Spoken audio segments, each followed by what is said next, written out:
자, 안녕하세요. 반갑습니다. 이재진의 상한가 랠리입니다. 오늘 제가 준비한 주제는 대한전선 2차 급등 직전 목표가 100% 언제 달성할 수 있을지.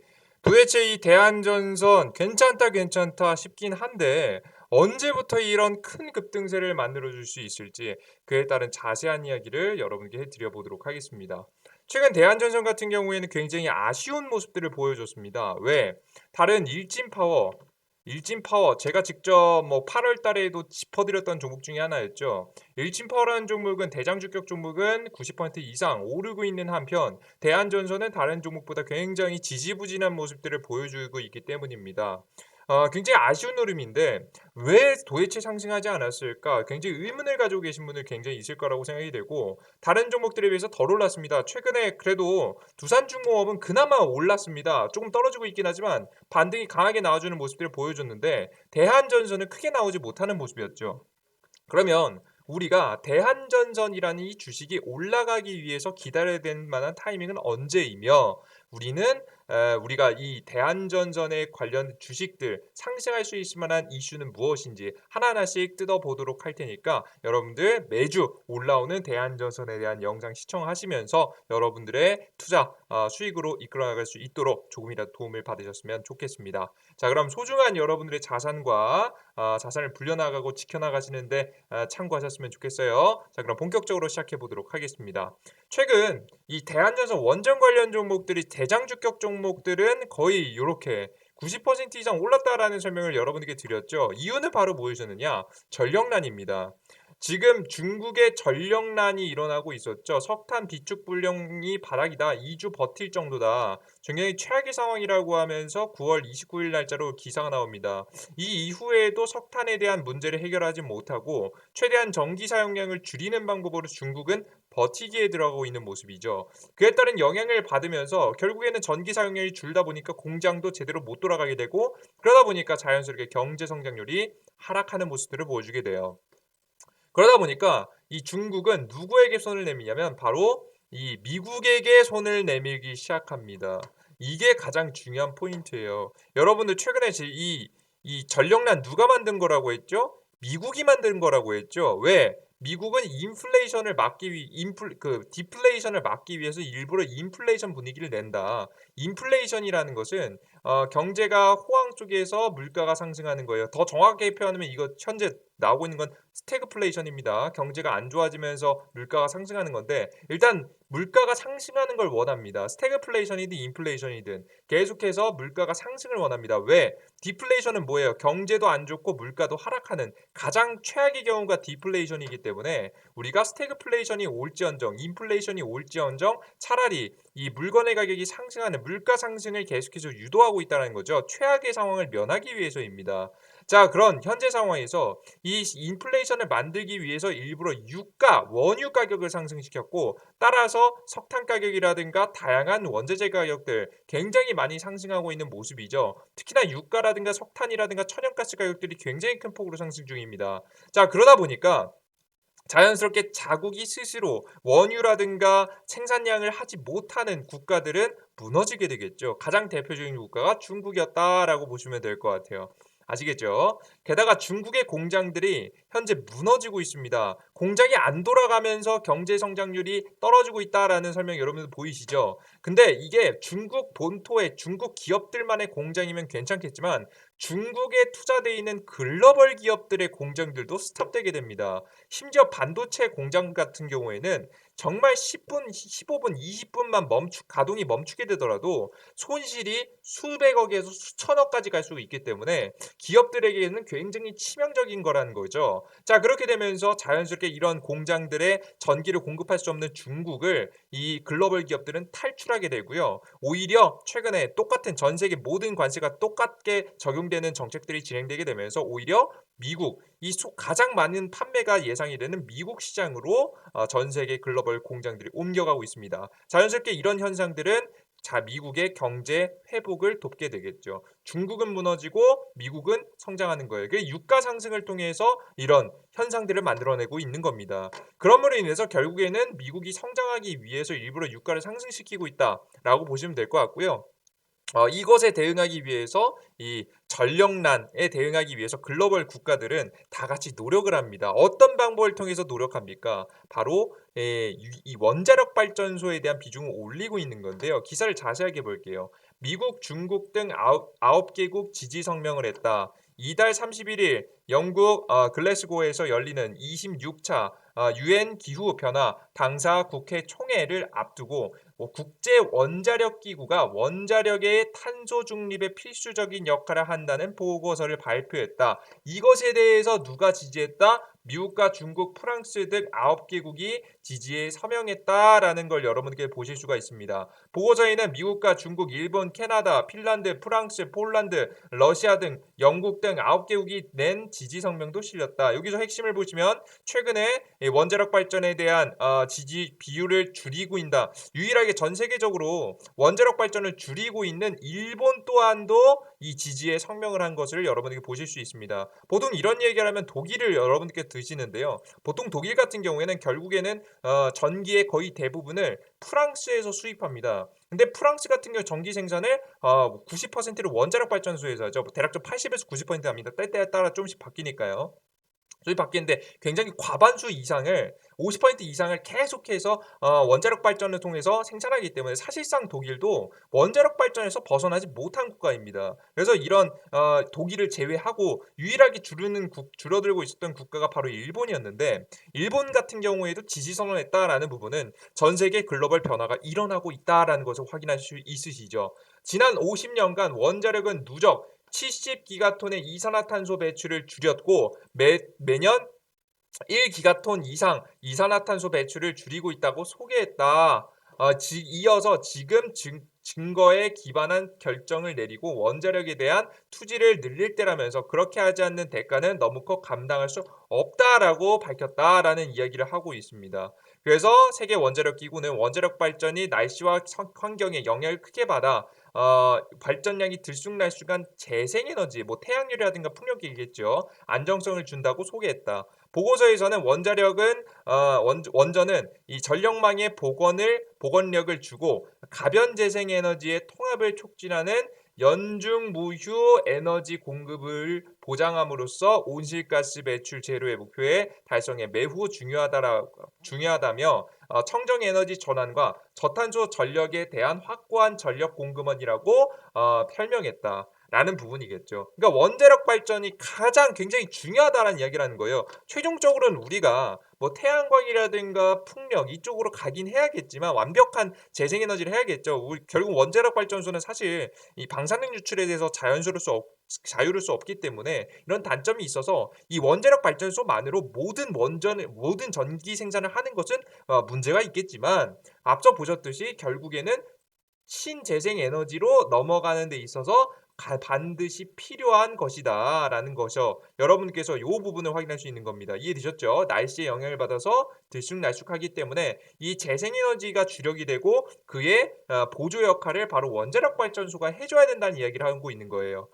보고서는 이어서 원자력은 열과 수소를 제공해 산업과 운송처럼 탄소 저감이 어려운 분야도 탈탄소한다고 강조했다. 한국도 미국과 함께 개발 중인 원전 중 하나인 고온가스로를 활용하면 열과 전력, 수소를 생산하는 것이 가능하다는 분석도 덧붙였다. 뭐 새로운 효율을 높이는 이야기를 하고 있는 거예요. 고온가스로는 헬륨 냉각제로 쓰이고 있는 흑연 감속제로 활용해 750도의 열을 생산하는 원자로이다. 원자로도 우리가 가장 기본적으로 생각하는 핵 그 반응이라고 하죠. 보통 핵 분열을 통해서 현재는 열을 얻고 있는데 이러한 방법에서 효율이 높은 방법들을 설명해 주고 있는 겁니다. 그에 이어서 세계 원자력 발전소는 원전이 올해 또 핵심 주로 뽑히는 석탄 전환 가속화에 최적화됐다고 설명했다. 똑같은 얘기죠. 보고서에서는 원전의 역할에 대해 석탄 발전의 20% 급의 250기가와트의 급 원전으로 대체한다면 연간 2기가톤의 이산화탄소 전력 배출의 15%를 줄일 수 있다면서 지역 난방과 산업에 쓰이는 석탄, 화력 보일러도 대체할 수 있다고 설명했다. 결국에는 모든 것을 대체할 수 있다. 지금 올라가고 있는 원유하고 석탄의 흐름에 대응할 수 있다라는 이야기를 하고 있는 거죠. 자, 그런데 이러한 기술력을 개나 소나 다 할 수 있느냐? 절대 그렇지 않습니다. 이것은 누구의 결국 도움이 필요하냐면 원자력 발전소에 대한 기술력이 있는 국가들의 도움이 필요합니다. 선진국들 중에서도 몇몇 가지고 있는 국가들이 손에 꼽습니다. 그렇기 때문에 이에 따른 영향을 줄 수 있는 것이 바로 가장 대표적으로는 미국이겠죠. 그래서 이 미국이라는 국가가 자신의 말을 잘 듣는 국가들에게는 원자력 발전소에 대한 기술을 주거나 혹은 원전을 지을 수 있게 해주는 거고요. 이 말을 듣지 않는 국가들에게는 어떻게 할까요? 바로 지금 원자력 발전소를 제공해주지 않거나 설립을 안 하는 이런 그림으로 그려가게 되면 그 국가는 영원히 유가가 올라가는 이상 영원히 전력난에 시달리게 될 겁니다. 실제 과거에 오일 쇼크라는 사건이 있었습니다. 과거에 오일 쇼크가 벌어지고 난 뒤부터 계속해서 오일이 가격이 치솟게 돼버리면 경제가 망가지고 이 망가진 경제는 회복하는데 너무 오래 걸리는구나 라는 과거의 학습을 1900년도에 과거에 했었기 때문에 1980년, 1800년도하고 1900년도에 계속해서 우리가 반복적으로 학습해왔기 때문에 다양한 국가들은 최악의 상황, 오일 쇼크로 인해서 경제가 무너지고 침체돼서 살아나지 못하는 것을 겪지 않기 위해서 최대한 미국의 비율을 맞출 가능성이 매우 높다라고 생각을 하시면 됩니다. 미국은 오히려 이것을 이용하기 위해서 지금 유가 가격을 계속해서 상승시키고 있는 거죠. 중국도 조지고 인플레이션 분위기도 내고 물가 상승 분위기도 낸 동시에 다양한 국가들을 포섭할 수 있을 만한 구조를 짜는 거예요. 굉장히 무서운 거죠.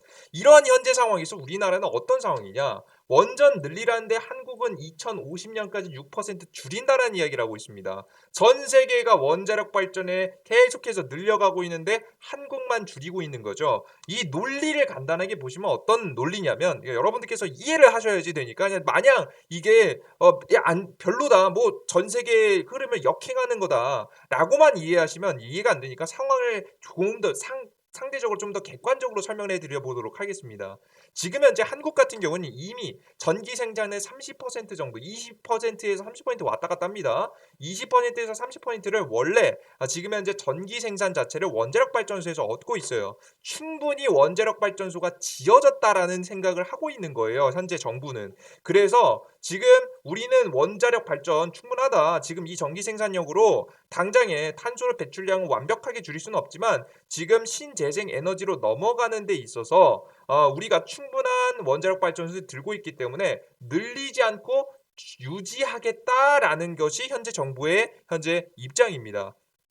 이해되셨어요, 여러분들? 그 전까지는 뭐 탈원전, 원전 없앤다라는 이야기를 했지만 현재 글로벌 경제가 현재 미국의 주도하에 원자력 발전소에 대한 중요도가 올라가면서 스탠스를 좀 바꿨다라고 생각을 하시면 될 것 같아요. 과거처럼 그냥 마냥 탈원전을 하겠다라는 게 아니라 우리 신재생 에너지로 넘어갈 건데 원자력 발전소 지금 당장에 줄이진 않을 거고 50년까지 6% 거의 유지시키는 거고 거의 다를 바 없잖아요. 그죠? 계속해서 유지만 시키면서 저탄소 시대에 맞춰서 대응하겠다라는 이야기를 하는 겁니다. 그동안 수소 기술을 개발을 통해서 최대한 친환경으로 나아갈 수 있도록 계속해서 노력을 하고 있는 부분이 되겠죠. 그래서 우리나라 같은 경우에는 탄소 감축을 위해서 2020년도, 30년도, 50년도 계획들을 보시면 서서히 원자력 발전소에 대한 비중을 급속도로 줄이는 건 아니고 천천히 줄여가다가 지금 이제 석탄 비율 줄고 신재생 에너지를 늘리겠다라는 전략들을 계속해서 이야기하고 있는 겁니다. 중간에는 원자력도 쓰고 석탄도 쓰고 LNG도 쓰고 재생에너지 서서히 늘려가다가 결국 나중에는 요거까지 올라가겠다라고 이야기하는 거예요. 그리고 무탄소 가스터빈이 이게 수소입니다. 수소 기술을 응용한 무탄소 가스터빈까지 돌리겠다라는 이야기를 계속해서 하고 있는 거죠. 이것 때문에 수소 계속해서 개발하고 있는 거예요, 여러분들. 아시겠죠? 수소 뭐 자동차도 물론 중요하겠지만 수소 발전기가 굉장히 산업의 핵심입니다. 아시겠죠? 그래서 글로벌 우리나라 대기업들도 뛰어들어서 정부 정책에 맞춰가지고 기술 개발에 들어가는 게 이 때문입니다.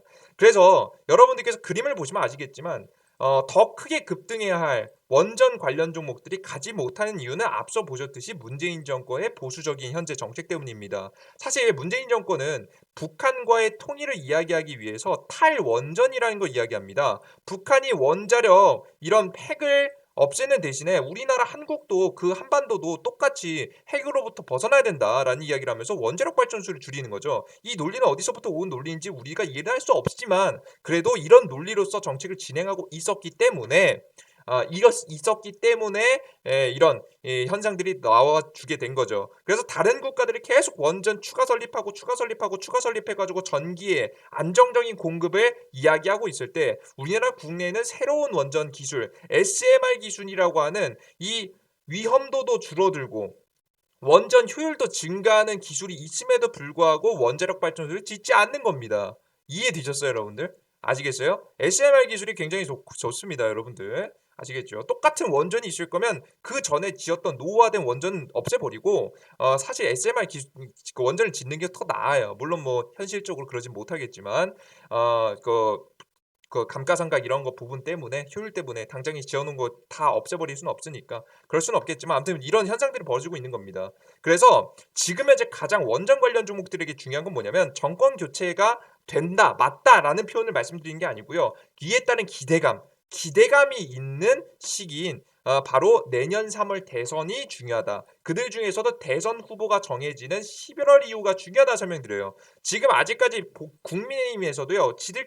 자기들끼리 싸우고 있습니다. 왜? 대선 후보가 결정이 안 났으니까. 하지만 11월 초에 대선 후보가 결정이 나면 11월 5일에서 뭐 좀 더 이 일정이 조금씩 바뀌면 조금씩 미뤄지기도 합니다. 그래서 초라고 말씀드려요. 11월 초에 대선 후보가 정해지고 나면 그 이후부터 대표적인 자신의 정책들을 꺼내게 될 거고요. 그 정책에는 분명히 이 원전과 관련된 이야기가 나올 가능성이 매우 높습니다. 그래서 그에 따른 분위기를 타고 국내 원전 추가 설립에 대한 기대까지 나와줘야지 우리가 원전 관련 종목들이 급등한다라고 생각하시면 됩니다. 그들 중에서도 대한전선이 그제서야 급등한다라고 생각하시면 돼요. 왜? 대한전선이라는 기업이 가지고 있는 기술은 뭐냐? 국내에 원자력 발전소가 지어질 때 그 원자력 발전소의 원전 발전용 케이블을 대고 있기 때문에 이 케이블에 대한 이슈가 부각받으려면 국내 원전수가 들어와야겠죠. 특히나 뭐 최근엔 두산중공업은 해외 수출도 하지만 두산중공업도 마찬가지입니다. SMR 기술을 결합한 원자력 발전소가 새롭게 지어져야지 국내 기대감에 따라서 올라가게 되는 거예요.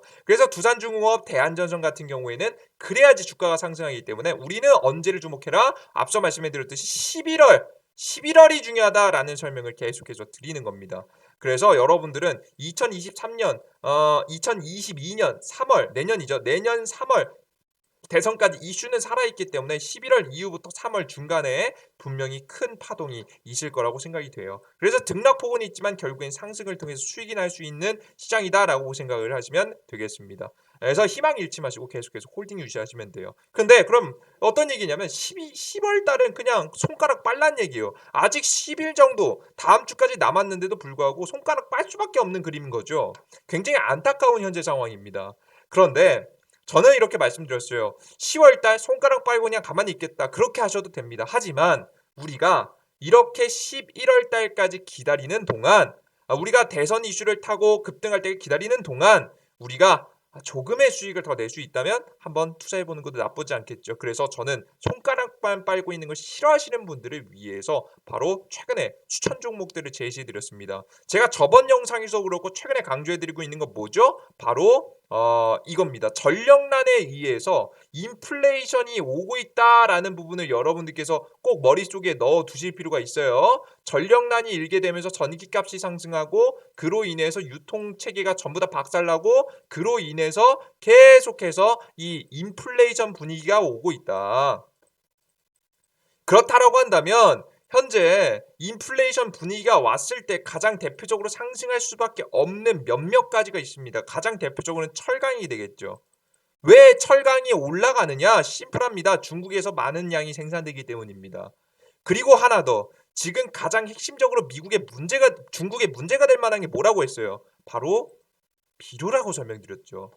필요다. 전력난, 식량난 문제다. 식량난에 포함되는 게 비료입니다. 왜냐하면 식량난 중에서도 가장 대표적으로 뭐 대두, 콩이라든가 아니면은 보통 콩이라든가 아니면 옥수수 이런 것들의 가격도 크게 상승하는데 이것도 결국 사료거든요. 그래서 식량난에 포함되는 게 사료입니다. 그래서 이런 이야기를 드리면서 제가 관련 종목으로서 미래생명자원, 풀무원, 미래생명자원, 현대사료 최근에 추천드렸죠.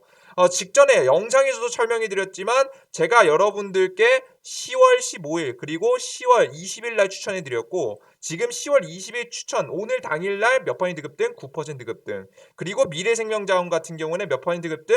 여러분들께 추천드린 다음부터 25%나 급등하게 됩니다.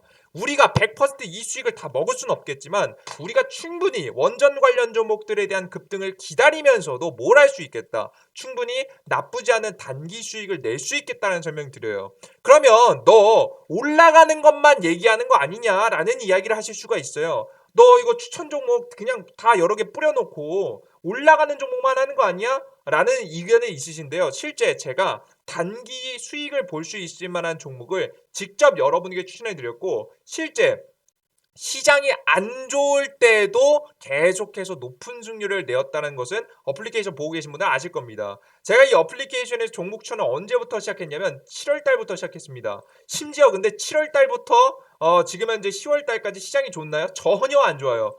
하나도 안 좋아요. 하나도 안 좋아. 7월 달 그나마 횡보해주면서 천천히 올라가다가 8월 달 박살, 반등을 해준 적 하다가 지금 현재 8월 달, 9월 달에 박살, 10월 달까지 박살 나다가 이지막 반등했습니다. 그죠? 지금 개인 투자자분들은 최근 시장에서 굉장히 어지러우실 거예요. 하지만 충분히 욕심만 부리지 않고 약수익만 낸다라고 한다면 욕심만 부리지 않는다라고 한다면 여러분들께서 높은 승률 19전 17승 7패 이게 7월 달이고요. 8월 달 같은 경우에는 19전 15승 2무 2패 보이시죠? 그리고 9월 달 같은 경우에는 7전 7승 보이세요? 실제 여러분들 시장이 떨어질 건 전 예상해서 9월 달에는 추천 종목들도 많이 안 좋습니다. 그죠? 시장의 하락을 피해가야 되기 때문에 일부러 안 드렸어요. 그죠? 그리고 10월 달에 최근 5전 3승 2무 현재 이어가고 있고요. 우성사료 승리까지 한번 포함하고 제가 방금 전에 설명드렸던 추천 종목들에 대한 승률까지 포함한다면 벌써 현재 4승 5승째를 현재 이어가고 있는 모습입니다. 그래요. 여러분들께서 결국에는 여러분들께 욕심만 부리지 않으면 좋은 전략에 의해서 수익을 볼 수 있다는 말씀 드리고요. 지루하신 분들은 적어도 단기적으로 욕심만 부리지 않고 수익 볼 수 있을 만한 종목들 제가 제시해 드리도록 할 테니까 이 어플리케이션 100% 무료입니다. 무료로 진행되는 어플리케이션에서 시황에 대한 정보와 테마에 대한 정리 그리고 뿐만 아니라 앞서 말씀해 드렸던 이런 추천 종목까지 제시해 드리고 있으니까 여러분에게 참여하시면 좋을 것 같아요. 100% 무조건 수익이다? 그런 말씀 없습니다. 100% 확률로 급등한다? 그런 말씀 드리지 못합니다. 불가능합니다. 하지만 높은 승률은 가능합니다. 약 85%의 승률로 계속해서 높은 승률로서 여러분에게 수익을 드리고 있고요. 종목 중에는 제가 3% 목표가를 단기간에 잡아드리긴 하지만 실제 종목 중에는 우짐 30% 급등, 한국전자인증 18% 급등, 삼성SNC 21% 급등, 펄어비스 돌발악재 손절, 지금 현재 2구 산업은 14% 급등, SK바이오사이언스는 최종 120% 급등, 그리고 3일 같은 종목에는 150%까지 급등하는 모습들을 보여줬었죠. 이러한 종목들 여러분들께 무료로 짚어드리고 있으니까 이것을 이 종목들 받고자 하시는 분들은 영상 바로 하단에 더보기란을 클릭하시면 안드로이드와 아이폰 다운로드 링크가 있습니다. 다운로드 링크 클릭하시고 들어오셔서 여러분들께서 종목들 꼭 많이 받아가셔서 이런 높은 중률의 매매 참고하셨으면 좋겠습니다. 여기까지 영상 마무리해 보도록 하겠고요. 이 영상이 조금이라도 도움이 되신 분들은 구독 버튼과 따봉 버튼 눌러주신 거 잊지 마시고요. 요즘 수익이 너무 잘 나죠. 여러분들 자만하지 마시고 항상 여러분들 겸손한 자세로 시장에 임하신다라고 한다면 이 보이시는 수익도 여러분들 충분히 여러분들의 것으로 가져갈 수 있을 거라고 생각합니다. 저는 주식시장에 생각합니다. 제가 대단한 사람 아닙니다. 저는 똑똑한 사람도 아니고요. 제가 학력이 뭐 대단한 사람도 아닙니다. 그럼에도 불구하고 노력하고 공부한다라고 한다면 충분히 높은 승률이 낼 수 있다는 것을 직접 보여드리고 있습니다. 제가 화면에 보여드린 것들은 전부 다 승률들, 종목 추천 종목들 하나도 싹 다 가리지 않고 전부 다 공개해 놓은 내용이니까요. 여러분들께서 확인하시고 여러분들께서 직접 검증하셔서 여러분들의 수익으로 이어가시는데 도움이 되셨으면 좋겠습니다. 여러분들 스스로도 가능합니다. 어려운 일 아니니까요. 여러분들은 제대로 된 기준이 없었을 뿐이에요. 기준만 잡으면 충분히 가능하니까 많은 수익 내셨으면 좋겠습니다. 여러분들 모두 감사합니다. 땡큐.